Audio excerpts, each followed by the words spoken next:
Have you ever wondered how many failures precede success? Or how many books and shitty first drafts are written before one of them finally becomes a bestseller? Or have you ever thought about how many anxieties and insecurities hide behind the title of a quote-unquote successful career? In today's episode, I converse with Rebecca Seal, the best-selling author of the book Solo: How to Work Alone and Not Lose Your Mind, and the host of the Solo Collective podcast. Rebecca is also the author of over a dozen cookbooks, including Lisbon, Recipes from the Heart of Portugal. As a freelance writer, she has written articles on food, drink, and lifestyle for numerous prestigious publications, including The Guardian, The Observer, The Financial Times, and National Geographic. Prior to venturing into solo work, Rebecca worked as a contributing editor for The Observer in London. I invited Rebecca to learn more about her story of becoming. How does exactly a graduate in international relations at the London School of Economics ends up pursuing a career in writing and journalism with a focus on food, drink, and working alone? Let's find out. You know, this stuff is a long game. I am now in a position at the age of 41 where I get to write about the things I care about, and I get to make decisions about what I write about and what I don't write about, and who I work with and who I don't. And, you know, I've got a level of power over my own career that I really didn't have earlier on in my working life. And I've had to work for that, and I've had to think really hard about what I want and who I am and what's important. And that's taken a really, really long time. Like it's taken 2 decades. And that's okay. That's fine. You know, that's how it is for most people, I think. Like, I'm not for a second advocating doing work that really, really compromises your values just because you're at the beginning of your career. That's not what I mean. But I just mean it's all a very long process of getting to know yourself as much as anything else, but also getting to know the area in which you're working and, you know, what the freedoms and inescapables within it might be. I'm Carlota Guedes, and this is the Waking Youth Podcast. I like to start my interviews by grounding things in a little bit of personal history. And you shared a few details about your childhood and coming of age. I guess the first question I have for you is, where would you trace back the roots of your interest in writing and food? I probably wanted to be a writer from when I was really small. It's funny because I didn't really, as a teenager, I probably didn't really allow myself to think of it as an option. But I wrote a lot when I was a small child. And I wrote stories and things up until my early teens. And I wrote a lot of really bad poetry as well. Really bad poetry? I mean, really bad poetry. Yeah, I've still got some of it. It's terrible. The kind of poetry you write when you're 15. But I guess by the time I got to my kind of later teens, when I was making decisions about what courses to do at the end of school and whether to go to university and what to study and those kind of things, I didn't really allow myself the idea of writing as a possibility. I kind of thought I had to get, like, quote, a proper job. And so I kind of went in the direction of looking to work in international organizations, which I never actually did, but that is what I'm technically more qualified to do. And so it wasn't until I think I was about 23 when I started doing proper work experience in newspapers and magazines and things. Well, I had a job at the Evening Standard over the time that I was a student. And the food side of things, I basically worked in restaurants for a really long time to fund the studying that I was doing. And then after my undergraduate degree, I spent, I think, about 1.5 years working in bars and restaurants, ultimately as a manager. So I kind of connected with the whole food environment through that work. And I also had a brief relationship with a chef. So I was living with him. Yeah, I was living with him and kind of experiencing food and cooking in a completely different way. I wasn't at that point any good at cooking, really. But I think that kind of the two things kind of kicked off an interest for me. And then it just so happened that the first proper job I got in journalism was on a food magazine called Observer Food Monthly, which is a monthly publication that is attached to the Observer newspaper, which is the Sunday part of the Guardian newspaper group. So it was quite a big kind of platform and quite a big publication. And so I spent 6 years there learning about food, reading an awful lot of recipes. And that was where that all rooted for me, really. And how come that you end up at a newspaper? At that point, were you already aware that you didn't want to continue or to start actually your career in international relations?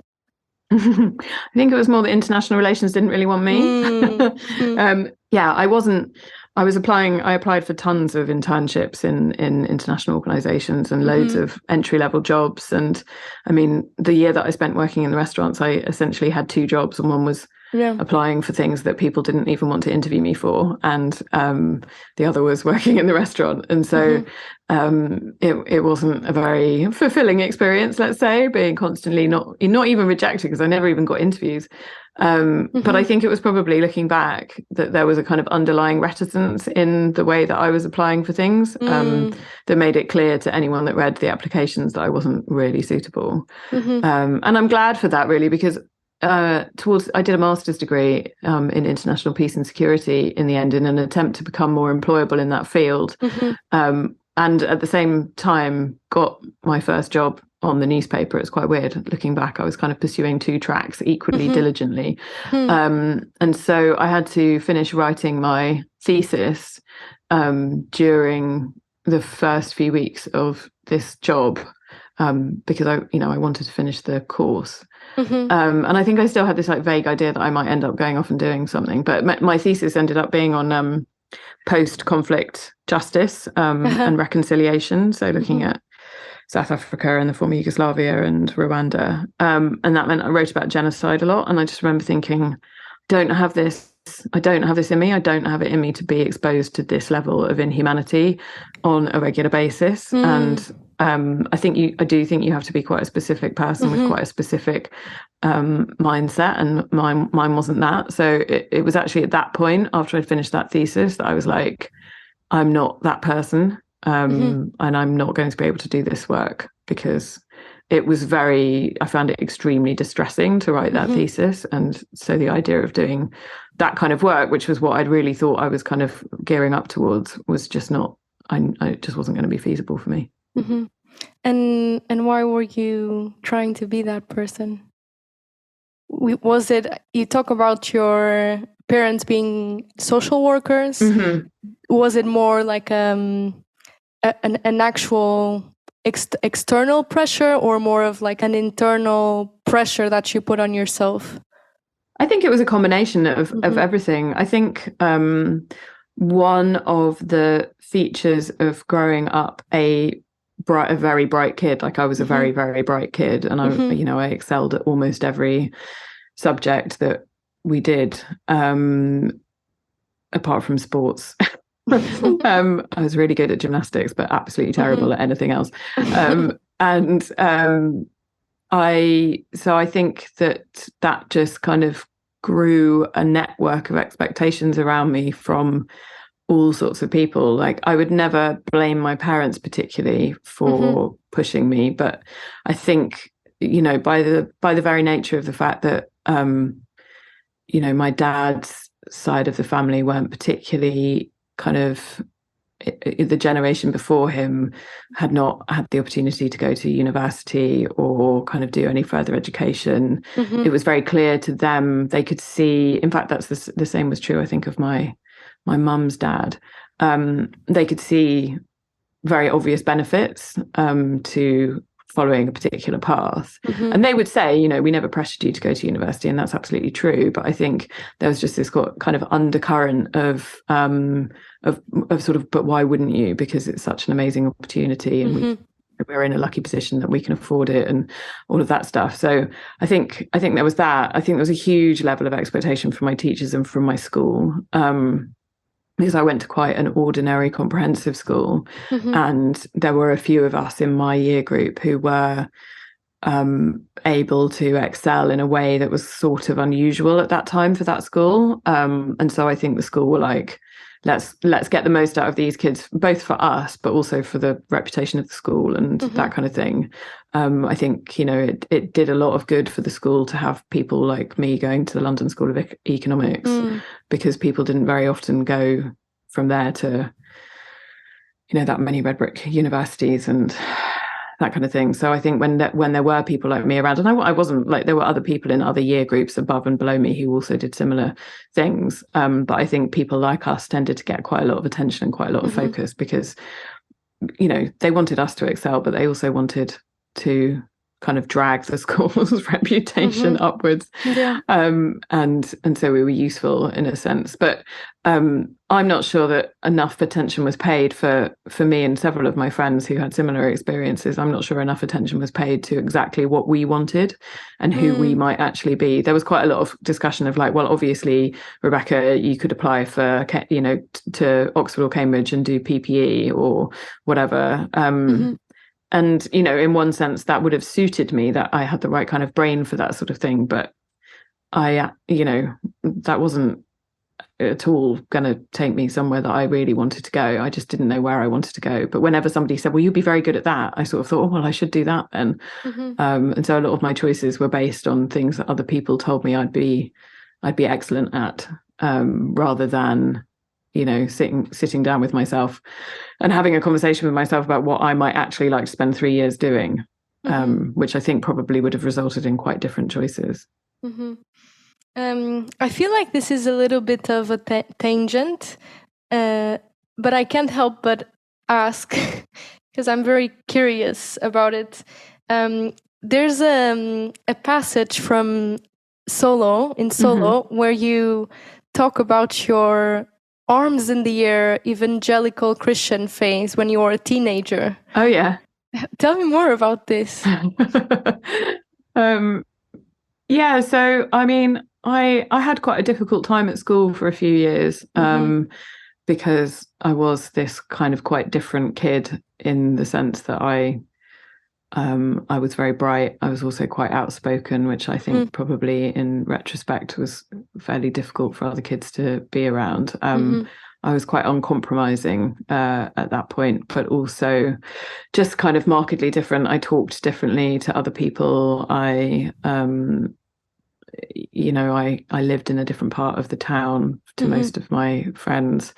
And so I think I was very lonely in many ways and at many times. And I fell into a friendship with a student teacher at the school who was she was brilliant. She was very kind of charismatic and a really fabulous teacher. And she ran some sort of lunchtime extra study groups and things like that. And she attended a particular church, and my best friend, still my best friend, was at that time kind of fairly religious, I guess. She came from a fairly religious family, whereas I didn't at all.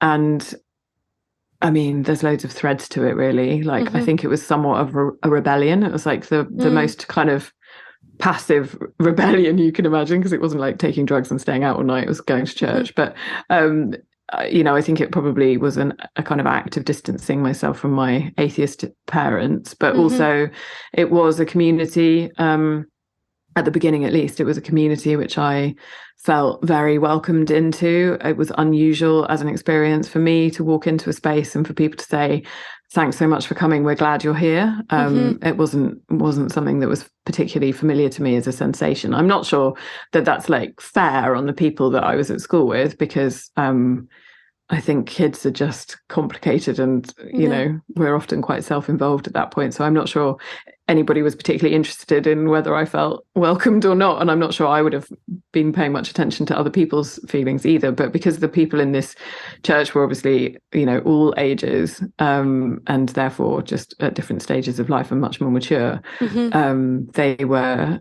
kind of very welcoming. And also, you know, obviously they were trying to get people to join the church too, so it was a kind of recruitment activity. And so I ended up doing the Alpha course, and then towards the end of that I got baptized, and then I stayed in the church for a couple of years after that, I think, and at the same time, I was studying theology as an A-level course. And the more I dug into that, the more I was like, wait, there's so many questions and let me just ask, because in Portugal, it's different, the system. So A-level is at what point? It's high school or university? It's before. So it's the exams you take to qualify you to get into university. So 16, 17, basically. And so the particular course I did involved a lot of kind of critical theory thinking, a lot of kind of Bible questioning, I guess. And the more I did that, the more I would bring the questions to the church, and they would be like, no, it's all fine.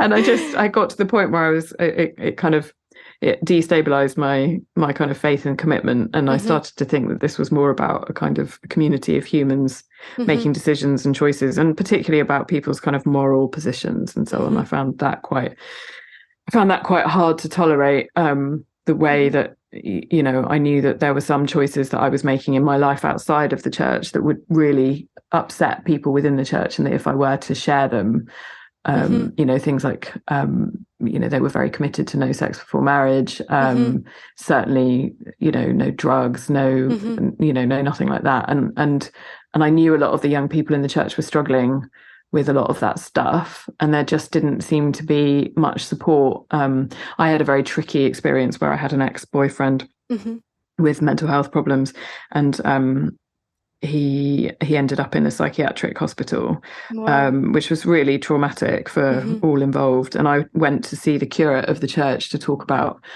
you know, getting some support, which was theoretically meant to be his role. And he just sort of suggested I pray for this boy who was in such a bad way. And I was like, I mean, I'm sure that's nice and everything, but I just don't think that's what either of us need right now. Like, we need more than just like the opportunity to pray. Like, we really need actual support and practical advice, and you know, all of that stuff. And I was like, these people can't offer what people like me actually need. Like, it's a very welcoming community at the beginning, but then after that, it stopped being a place where I felt kind of that I could be real. And so by the time I left Oxford for university, I'd pretty much decided that was not going to work for me anymore.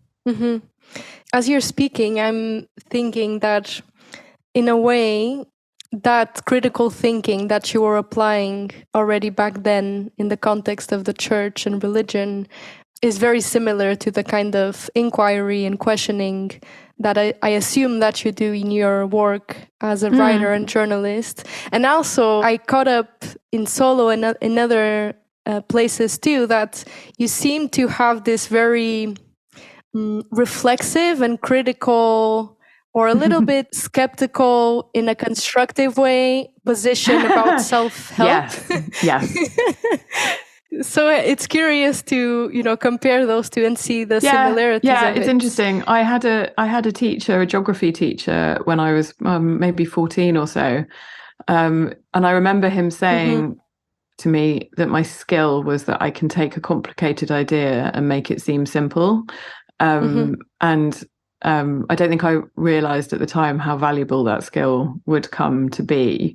And how much and how often I would use it. So yeah, I think it's a combination of that, and also, as you say, this kind of quite critical and skeptical viewpoint. I mean, I've actually I'm in the stages of finishing another book, which is even more along those lines, which is essentially an anti-self-help book, where I take loads of ideas, not particularly actually from the self-help world, but loads of ideas that we tend to culturally accept as a given, like you shouldn't be lazy, for example, and sort of pick apart why we might have been given those messages and whether they're valid, and what it does to people to be given messages that are impossible. You know, what happens when you set standards for behavior for humans in general which are impossible to meet, and the failures, you know, in quote marks, failures that we then experience, and what that does to our sense of self and our sense of shame, and all of that stuff. So yes, that is very much in my wheelhouse, as they say, because that, I feel as though that informs the way I work as a journalist, and it informs the way that I think a lot, and more so now as I get older. I feel as though that path is sort of narrowing. I wrote something for the Observer last week about ultra processed food and fatness and body shaming and diet shaming, and I feel as though that's the lens more and more through which I see most of the stuff that I write about, which is actually really challenging, because it is it's quite a different position probably from the one I operated from in my 20s, and it's going to make the decisions about which work I take on and how I approach different projects quite difficult, I think, because it's going to force me to make very specific choices about what I want to talk about and to whom, and about, you know, and how I approach topics. So you definitely hit on something there. Okay, so let's can you walk me through a little bit that decision-making process then, from around the time you make the decision to be part of this or work in this newspaper, to then going solo? Because in solo you also talk about some of your lessons in this first job and first jobs. So I'm just curious, you know, in the background of what you just said, you know, this tension between what we really want to do, what we want to discover about ourselves, and the shoulds, and that we are supposed to, because that's what success, quote unquote, looks like. How do you begin talking it's really about complicated this? Because I think that it's really complicated because I think on the one hand, you know, it's important that we help people in their 20s accept that you're not going to be working in your dream job, almost certainly, and that it's valuable to do work which is, I don't know, it's not a great word, but humble, I guess, in a way. Like, I wouldn't trade my years of working as a waitress and cleaning toilets at 2:00 in the morning and, you know, scrubbing coffee stains off backsplashes behind bars and things like that. You know, I think all of those things were really valuable, and I equally wouldn't trade the experience of having to do really quite menial work when I first started, particularly as an intern, on newspapers and magazines, like, you know, alphabetizing bookshelves and fetching coffee and cutting newspaper clippings out for. So you started there as an intern, and then you made your way to assistant editor? I started as an intern, and then I became an editorial assistant. And then by the time I left 6 years later, I was assistant editor of the food magazine and contributing editor of a magazine on like a fashion women's magazine, which has closed. So that no longer operates. I mean, even as assistant editor, I still had to do quite a lot of work, which was, you know, not creative and not particularly fulfilling. I remember having a work experience person come and say, and this is a very common experience with work experience kids, which, you know, it's great that they're so confident, but it's also challenging, because I remember this guy saying to me, like, when am I going to get, he was there for 2 weeks, and he was like, when am I going to get to write my first piece? And I was like, dude, I've been here for 2 years. I haven't written a piece yet. Like, that's not what this is about. You know, you have to earn your dues, and it takes a really long time. And I don't want to mock people who are in that position, but I think it's really important to know that the beginning of your career, for many people, especially if you're going into a big organization, is going to look quite sort of unappealing. And I think that's okay. I think it's okay to have those years where you're not the most important person, and you're not a big name in an organization, because when you do get to that point further down the line, you're very appreciative of it. And you're also really nice to the people who are at their, who are at that stage, because you've been at that stage. And I'm not saying it's impossible to be nice to people who are lower down the hierarchy at work if you haven't had that experience. But I think it's much more likely that you'll be someone who's kind and supportive, and all of those things that are desirable qualities in a colleague when you've had those sorts of experiences. So I did that. Gradually climbed the ranks, gradually managed to get more of my stuff published in the paper, in other sections of the newspaper. It was kind of easier to get stuff published in other sections. And then a year before I actually left, I had the opportunity to take voluntary redundancy, which meant I would have got like a substantial payout, which would have supported my desire to go freelance, because I would have had enough money basically to support myself just about for around a year, with so even if I hadn't earned any money in a year, I would not have been kicked out of my rented home. I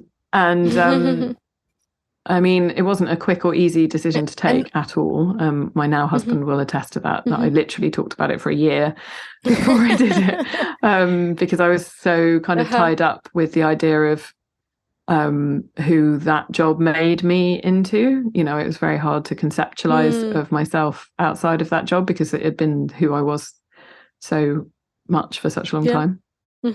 So what was the motivation there in going freelance? I wanted to write more, and I really felt that I wasn't going to be able to do that if I stayed where I was, because the job I had wasn't really a writing job, and that was fair enough.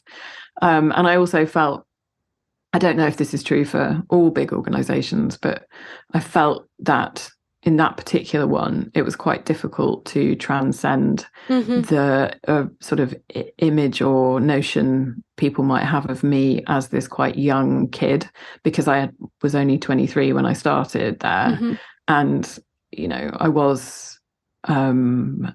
I was like well known for being very social and organizing parties for leaving dues. And, I had quite a specific kind of, I don't know if this is true or not, because I don't know how other people saw me, but it felt to me as though I had this quite specific, people had quite a specific notion of who I was, and it wasn't necessarily the person who I actually was, who was kind of very ambitious and very much wanting to write a lot more than I was. And so I couldn't really see a way of breaking free from that without leaving.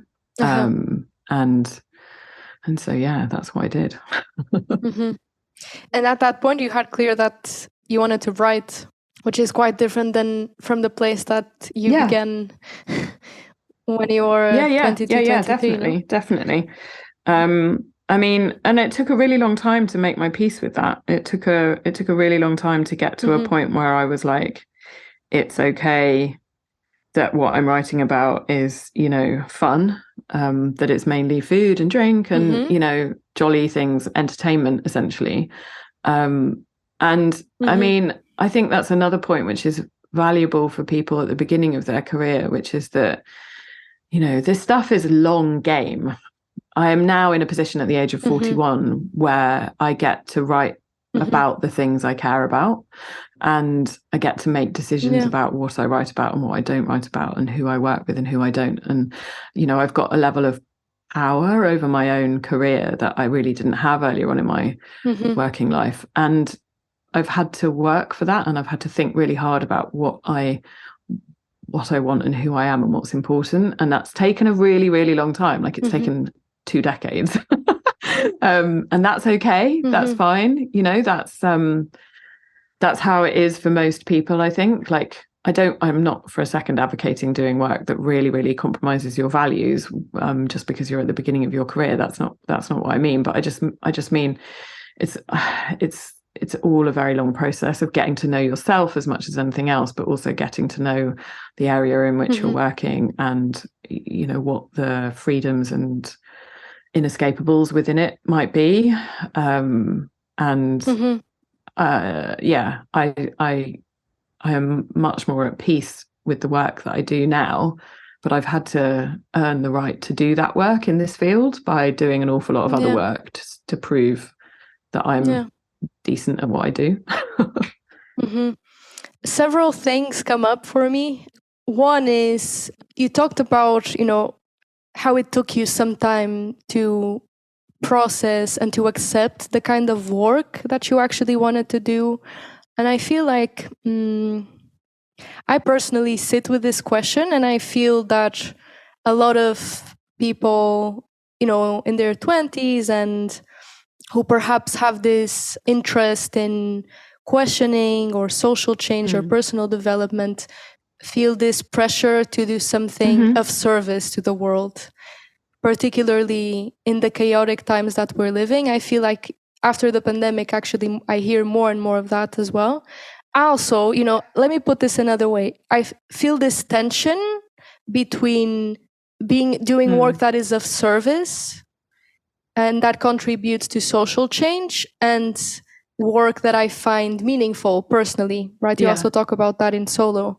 So I'm just curious because, it's interesting to go back and see that very early in your food writing career, you are already talking about things like organic foods and farmers markets and sustainability in that sense, and even things like pushing for more of a plant-based diet and stuff like that. They were always present, but I'm just curious if you still, sit with this question of perhaps feeling guilty. Or how do you sit with this tension yourself? It's very much a tension which exists in my life too. I wouldn't say that it's a question I've answered or to any degree of satisfaction. And there's definitely tension inherent in writing about food in a cost of living crisis, in a chaotic environmental era. There's definitely a very complicated dance to be done around what I can take on and what I can't take on, what feels okay and what doesn't. So I don't think that ends, and I don't think it should do. I think that's a conversation that we should have on an ongoing basis with ourselves and with other people around us. Like, what serves the world best, but also what serves us the best. Like, as I was saying about not being able to be exposed to information about genocide and violence on a regular basis, that we just are the people that we are, and we have the capacities that we have. And you can change a bit and you can teach yourself a bit, but there are some fundamentals which are true to you. And in the end, what I really love doing is writing things which maybe, ask questions or challenge people to think about things in a different way. But ultimately, I'm interested in helping people to have a really nice life. And that you can interpret that in loads of different ways. But, that might be because I write recipe books, which I want people to use in order to have, a joyful but also straightforward and easy relationship with the food that they eat. And I want to make their lives more straightforward by giving them ideas for things that they can feed themselves and their family, which are really, easy and delicious and kind of nutritionally worthwhile. So that's that's one strand. And at the same time, I also get a great deal of joy from conversations like this and from receiving emails from people, as you did, saying, this book is really helping me.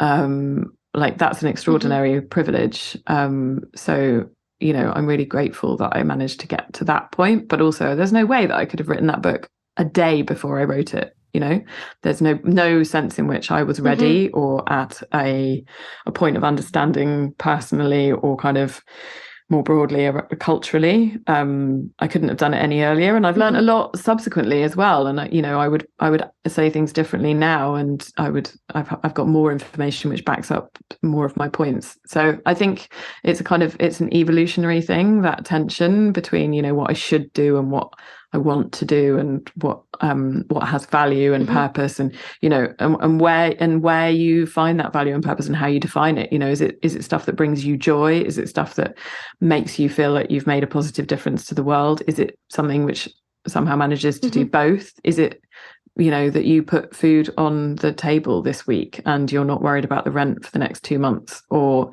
there's so many different positions in which you find yourself. Like, my husband and I are more financially secure now than we have been in the past. That affords me the privilege to be able to say no to certain projects that don't feel right to me for whatever reason. But 10 years ago, 15 years ago, we weren't, and I couldn't. I just had to say yes to everything. And I don't look back on those projects and think that was a moral failure. I look back and think I was doing what had value, which is different. Value and meaning and purpose they're all different things. Value is much more kind of concrete. Like, the value was I got paid. I got paid to do it. And that, that's fine too. Like, I don't think that we can expect the choices we make in our career to satisfy every single aspect of who we are as humans. And sometimes and in fact, I'd say often it's about having enough money to live. And that's the bedrock point. I think we also get confused about money, and we think too much about it. After we've made ourselves reasonably secure, we then get completely obsessed with it, because that's the basis for our kind of consumerist culture. So I'm not saying it's the most important thing, but there's just a lot of different strands to it. And I think the point of the book really for me was about saying I don't necessarily have the answers, but I would like to raise all the questions, because I think that we don't teach, well, certainly when I was younger, there was no teaching or information out there about how to think about this stuff. Like, I can't answer the questions that people have. I just wanted to raise the questions. And the book you're talking about is Solo, or the new book? I mean, actually, the new book does the same thing. It's a very similar thing, but more broadly, because it's not about work specifically. But Solo, it was very much the driving force of it was like, how do we even think about this stuff? Like, can I create a sort of like an environment where people can reflect on this stuff, where they can ask themselves these questions and answer them for themselves? I can't answer it for you, but I can create a context where the questions are available. And in this context of solo work, and also in the context of what you were just saying about having said yes a lot in the initial years of your career, I feel like more and more youngsters are kind of rejecting this idea of the conventional career and finding those jobs in big corporations. Of course, it's not all. It's still a small percentage, but it's growing more and more. And with that comes also this option, this possibility of going solo and becoming a freelancer or a solopreneur, or trying in some way to monetize your passion, quote unquote, your hobby, which is also something that is possible because of the technology that we have available. And you also, I noticed that in the last few years of your social media, you have become a little bit more provocative about, in a way, or in one sense of, in a way, trying to be more honest, and also just pointing at certain things that are a little bit unjust, tricky. Unjust. Exactly. So there's that aspect of social justice, about body issues, about the promotional stage we're in, and talking about that in social media. And I feel like it's to go back to to youngsters kind of figuring out what to do with their careers, I feel like we're also very impatient. And young people have always been impatient throughout times, but I think the technology is also making us even more impatient. So in a way, we're very entitled, and it's almost as if we don't want to say yes to certain things because they're not aligned with our values, which I think it's something that is good in a way, because it also forces organizations and brands to be more accountable and to be a little bit more responsible. But in other ways, it's like, well, you are 20, like you are figuring out who you are, you are creating yourself. So you can take it easy. You don't need to be a famous personal brand right now. You can just learn and explore the world, Yeah, and I think that's really challenging. I think the way that social media makes people feel and behave, and the kind of always on nature of our culture and hustle culture are, dangerous, I would say, in terms of what they do to people's sense of self and people's mental health and our expectations of what our lives should look like. Because as somebody said in an interview for my next book, when we were in the pre-industrial age and living in small groups, you would have compared your life to maybe 100 or 150 people directly. Whereas now we're in a network of social comparison with millions of people, potentially. We're competing with millions of people for likes and views and all of that stuff, and that really changes how we view ourselves, and the question of the speed and impatience of modern life is also a really, really interesting and important one. And I honestly don't know which way it's going to go and how it's going to shake down. It's been very interesting to me now that my friends are all in their 40s, and many of them are in positions of responsibility where they're employing young people. It's been really interesting listening to them talk about how impossible it is to get people to, to work really hard and to commit, and, how they just don't behave as we did, as my cohort did. And, they won't put in the hours and all of that stuff. And, on the one hand, I have some sympathy for that, because obviously we all had to work really hard because that was the economic and financial culture of the time, like, work. But equally, I am much more sympathetic to the view that, your job is not your identity. You should not be exploited by your organization, or indeed by yourself.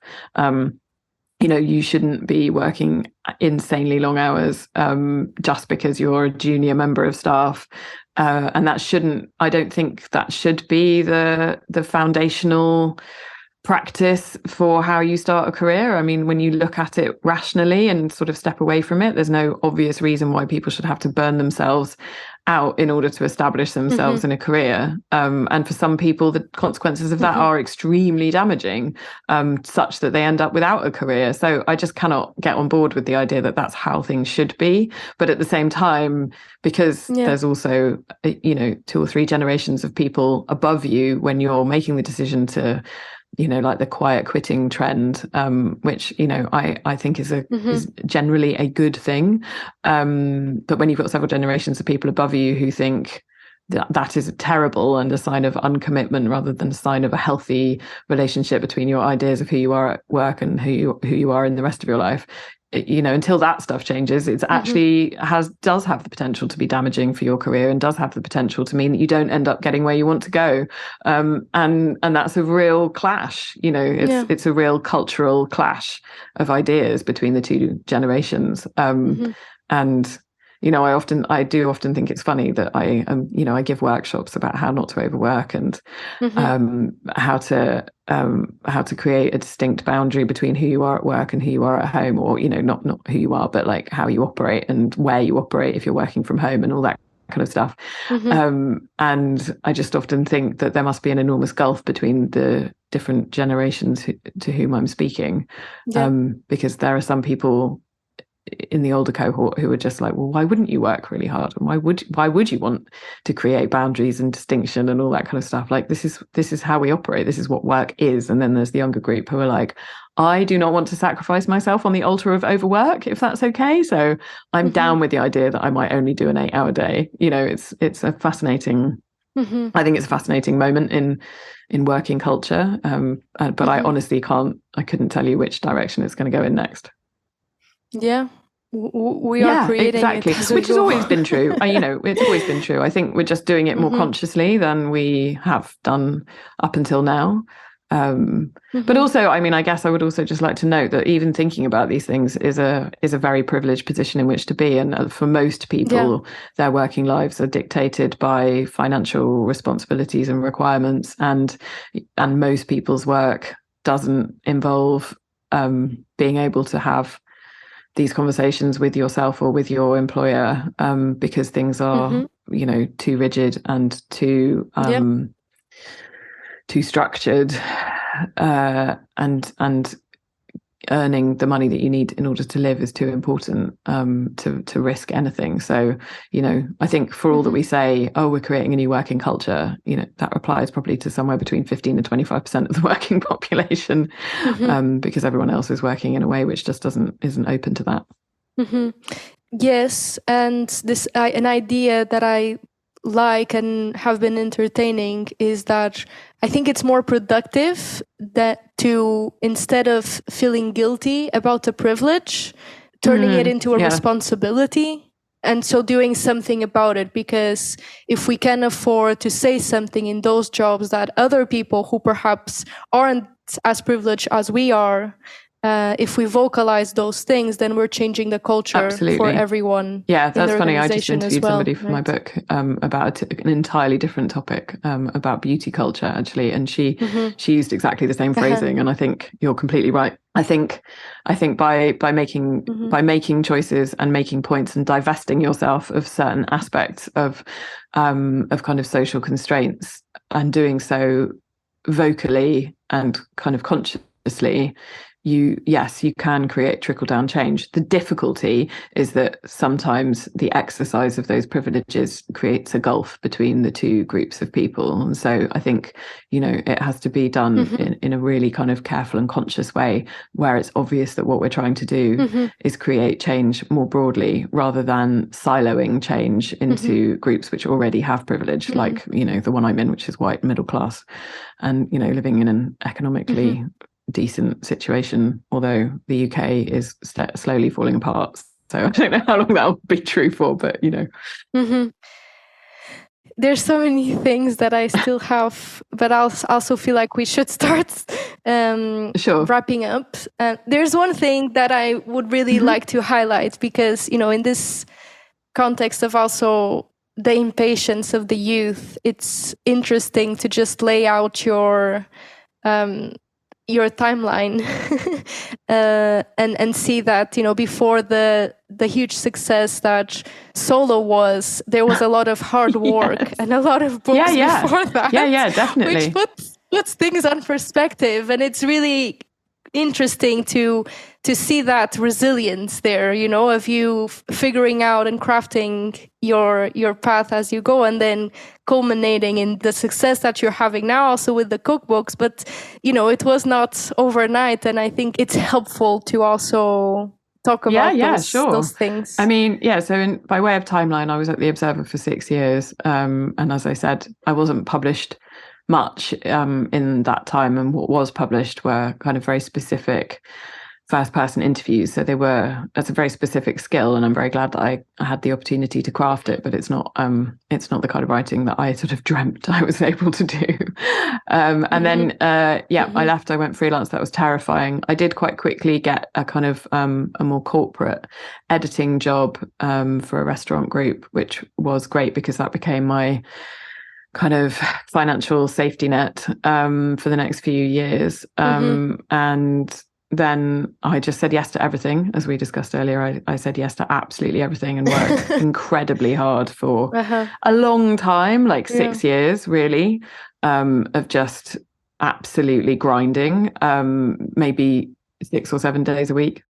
Throughout those, years that you were saying yes to all of these different gigs and newspaper features, and Sunday brunch, etc. Did you ever ponder, because that also coincides with the emergence of certain platforms, like writing platforms, like Medium and Substack? Like, did you ever feel called to that, or not really, of trying to go more independent in your writing? I haven't really thought about Medium. Substack, I am really interested in, and I want to. I'm potentially thinking about exploring that this year, because I see so many of my friends and colleagues doing really great things there. I guess the thing I feel very strongly about with my writing is that it's collaborative. Like, what I write is what I write and what gets published is very rarely identical. And I think that's really valuable. Like, I really value the input of editors and sub-editors. And I definitely see it as a collaborative endeavor. And so to write a newsletter by myself feels quite like terrifying. Is the idea that I would be able to generate content, like, ideas wise, because all the ideas that I have, 50% come from me and 50% come from other people. So it's kind of hard to imagine doing it completely solo. Haha. So that's tricky. And I never had a blog or anything like that, because I just was very focused on the fact that if I was going to write something, I wanted to be paid. And in fact, at that point, I needed to be paid. I didn't have any capacity left for unpaid work. It all had to be paid. And I was very clear about that with clients, and they had to pay me a specific amount. Like, I had rates under which I would not go. So yeah, I wasn't kind of called to all of that. It was much more about, traditional media and doing as much work as possible. And some of that work was invisible, some of it, and still is, some of it's copywriting, some of it's ghosting, some of it doesn't, nobody knows I'm doing it. Which is fine, I don't need to be recognized for every single thing that I do. But I think it's also important to say, yes, I have now written 13 books, and that's brilliant, and that affords me one strand of income. It's not enough to live on by any stretch. I couldn't do only that. And so I also do, a lot of journalism, which is quite forward facing, but then I also do copywriting for brands. I work for hotels. I work in the background for chefs and other food writers, helping them put together pitches or edit final copy. I ghost things for people. Like, I do a huge range of things in order to create a decent income. And I think it's critical that people like me are honest about that, because it's all too easy to look at someone and be like, oh my God, they're amazing, how wonderful to just sit and write novels. And I'm like, I don't know if they do. Some people do, of course, but I think the majority of us are doing a lot of different things behind the scenes in order to, and quite a lot of people are teaching or, writing, working as a PR or whatever. Like, it's just, I think it's important to be honest about what you have to do. And going forward, would you like to keep, if not necessarily all, but some of that diversity, or you would like to focus more on I like it. I like the diversity. Yeah.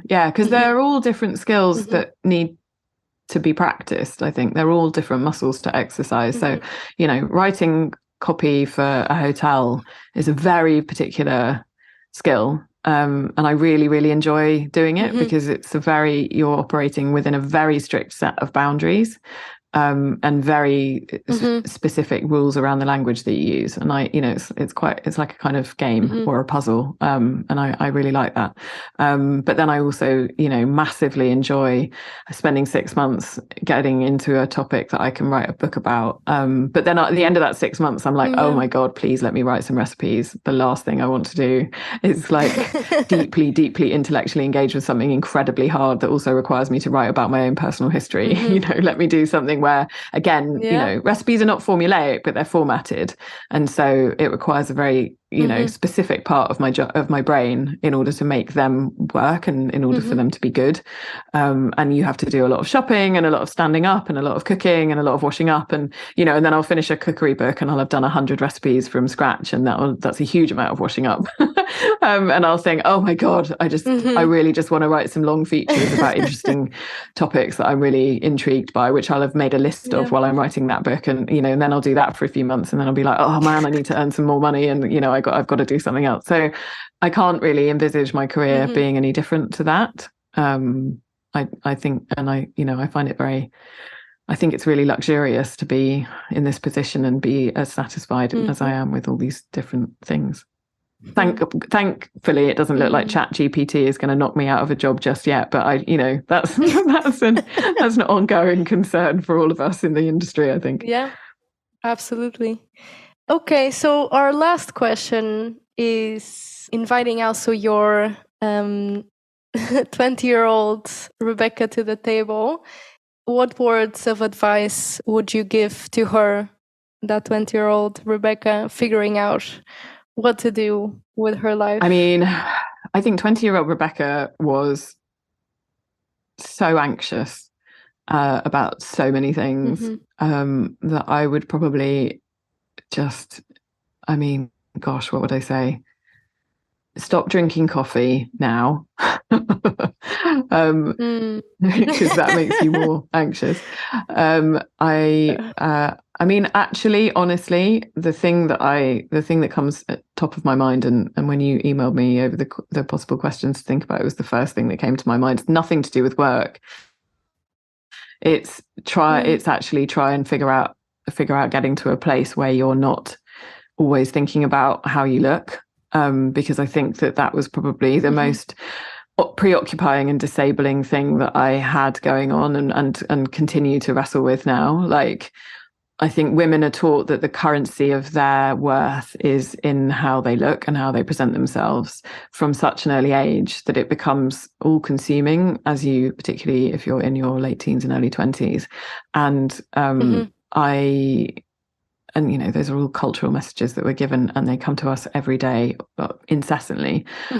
Absolutely. And more than anything else, I wish that I had been able to figure that out sooner, and that I had been able to live in a way that didn't constantly reference that set of anxieties, and that I saw how other people were impacted by the same messages and anxieties, and how much it messes up people's ability to have a joyful life. I wish I'd seen all of that sooner and clearer. Obviously I was aware of it, but I wasn't engaging with it deeply enough to sort of navigate it properly. And that's a lot of my new book is about that, and about that kind of journey, horrible word. So in a way, above and beyond all the work stuff, I would have wanted to say, like, let's deal with that now. Because I think that everything else will come easier if you're not also really stressed about how you look. Yeah, it's the amount of energy spent on caring about it. The other day I was having this conversation with my partner, and we were just like quickly doing the maths of how much time a woman spends, or the average woman spends a year just doing makeup and hair, and it was ridiculous. And all that energy that could just be put somewhere else. And it's not just the energy spent on the actual actions; it's the energy spent thinking about the actions as well. And worrying about whether you've done enough, or whether you should look differently, or whatever. I was writing about fake tan for my book. And I was just like, I like a bit of fake tan. But actually, if you step outside it, it is insane that we paint ourselves brown. I mean, that is insane. That is a mad thing to do. Like, what? Why are we doing that? I mean, obviously there's loads of stuff that you can say around kind of skin tone and colorism that's much more important than whether we self-tan or not. Has much deeper ramifications. But if you just look at that one specific action, it's like, this is bonkers. And there's there's millions of different things that you can also look at that with. And once you start seeing it everywhere, you can't unsee it, and it becomes almost as all-consuming as the body stuff you were doing to make yourself acceptable. you're then just constantly taken up with like, wait, what? Why does it say Bambi eyelashes on the mascara in the supermarket? I mean, why do I want to look like a baby deer? This is ridiculous. Do you know what I mean? It's just like, you can't kind of escape it once you see it. So. A topic for a whole nother podcast. I'm here for that. I'm here if you need me. Yeah. Well, thank you so much, Rebecca, for your vulnerability. Oh, my pleasure. And I'll keep checking the updates about your new book. Thank you. Well, all being well, it's going to be out in January 2024, just in time to get in the way of all of the new year, new you ridiculousness. The whole point is that it's going to try and counteract some of the messaging around how you should be different and better and shinier. It's going to be called Be Bad Better. Yeah. So fingers crossed. If it's finished, it will be out then. Be Bad Better. Yep. Be Bad Better. I like it. Rebecca Seal is the best-selling author of the book Solo, How to Work Alone and Not Lose Your Mind, and the host of the Solo Collective podcast. You can find more about Rebecca's work at rebeccaseal.co.uk. Waking Youth is an independent podcast and newsletter that you can find more about at wakingyouth.substack.com. Our lovely theme music is composed by Carlos Sierra, who also edits our episodes, and I'm Carlota Guedes. Thank you for listening. Ciao!